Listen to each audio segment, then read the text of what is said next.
Now, as for Batman, I didn't leave him until the end because I see him as the be all and end all of the DC universe, as he tends to get treated a lot today. There's an interesting story.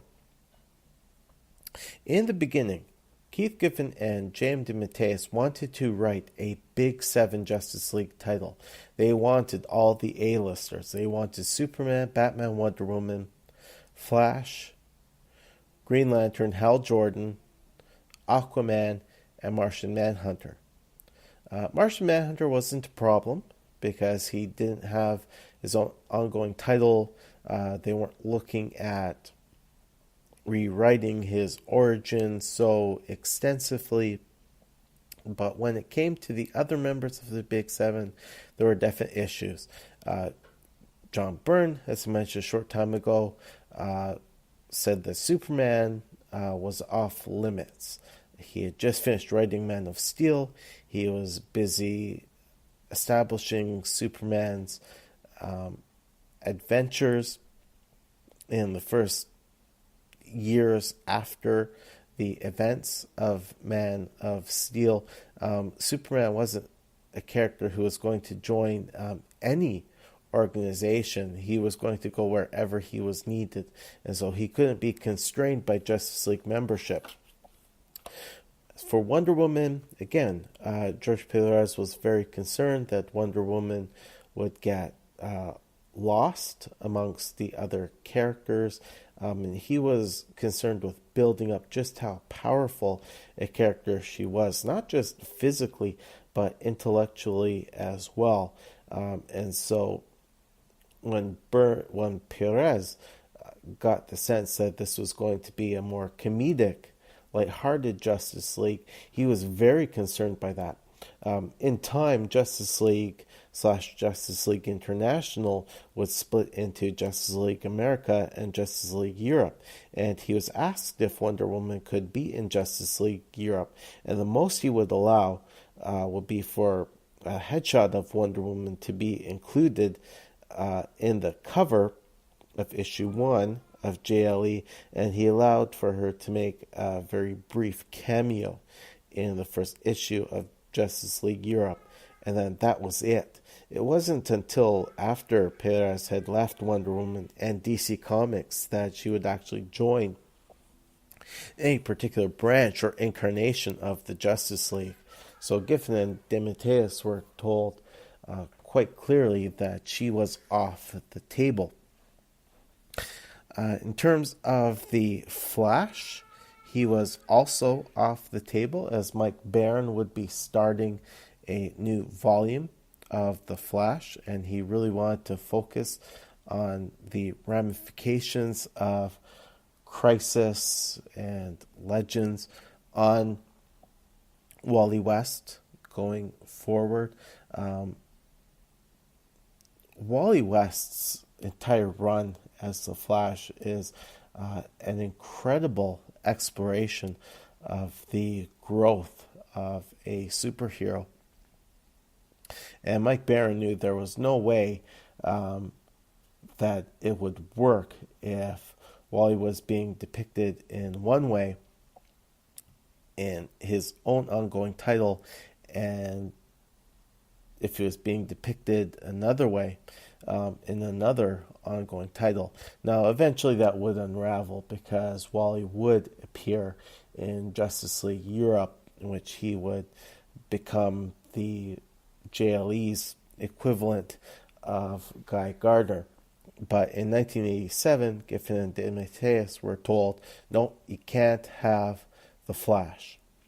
In terms of Aquaman, he was also off the table because he was getting a post-crisis reinterpretation of his character, and so he wasn't going to be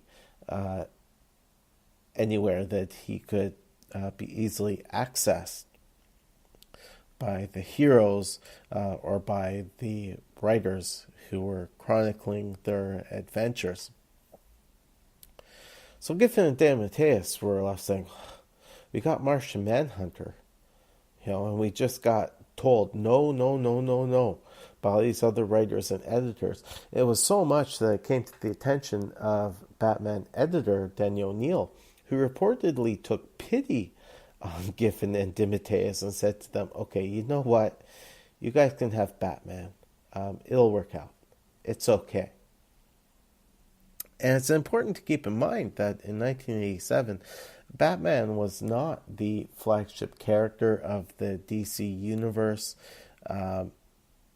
His books, I don't think, were in any danger of being canceled, but this was still a good couple of years away from the first Tim Burton, Michael Keaton Batman movie.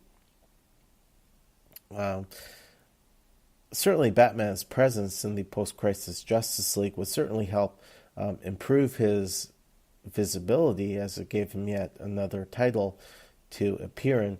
And one could perhaps say that O'Neil and Giffen and DeMatteis were creating something of a monster in taking the one non-superpowered member of the DC community and making him somebody who could appear in 2 solo monthly books, as well as the Justice League title, because my goodness, he hasn't appeared in every single incarnation of the Justice League going forward, not to the same degree as Martian Manhunter, but today Batman is one who is really put out there front and center, making the call to other heroes to join him, or he's joining, think of the New 52 when he joined the Justice League of America, basically to keep tabs on them.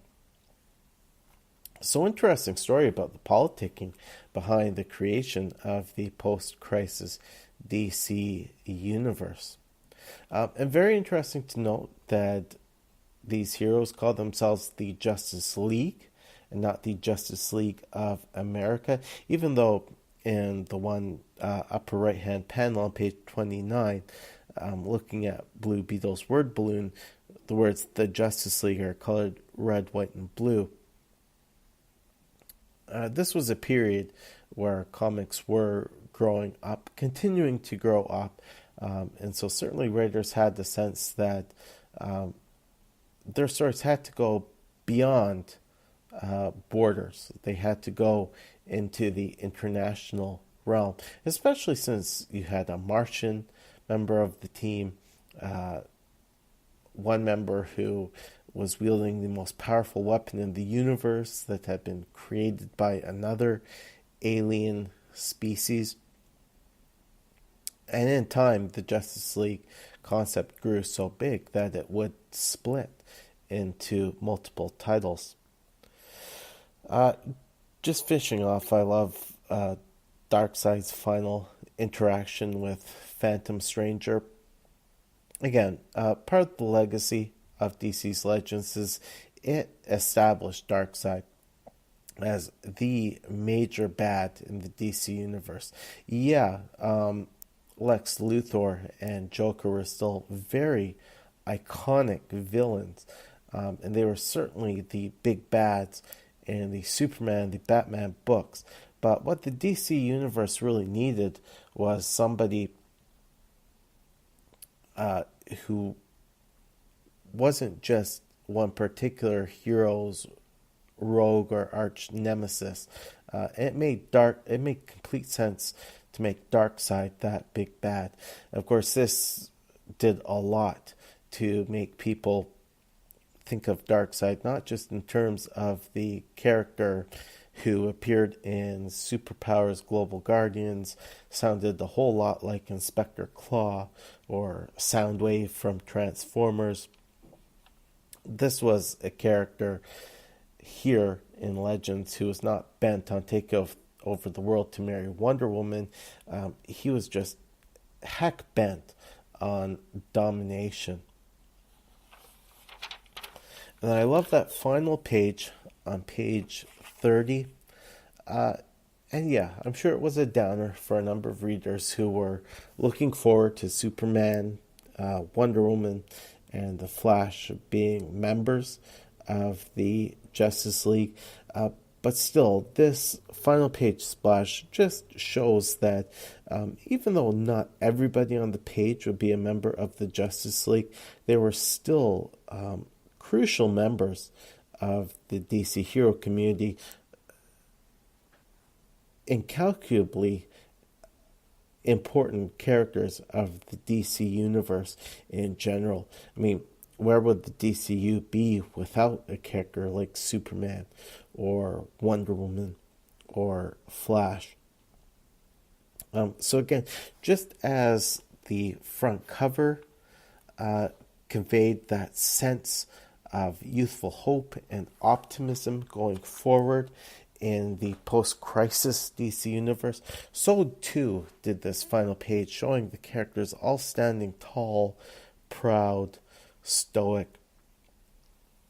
Really great, the sense of wonder that came out of this miniseries and really carried through the Copper Age. I mean, really, what started to change things was events like Death of Superman and Nightfall, which proved so popular that other characters in the DCU would find themselves experiencing a fall, being replaced by other characters. There was, of course, this was the start of the whole revolving door of death and rebirth, of self-imposed exile or forced exile and replacement and eventual return of the icons. But I say right up until Death of Superman, this book really did set the tone for the entire DC universe. DC Comics during the Copper Age are a pleasure to read. Even stories like Death of Superman and Nightfall, of course, are very enjoyable to read. Very important reads, too. They weren't just written for the purpose of making money. There were real motivations that writers had behind Death of Superman and Nightfall.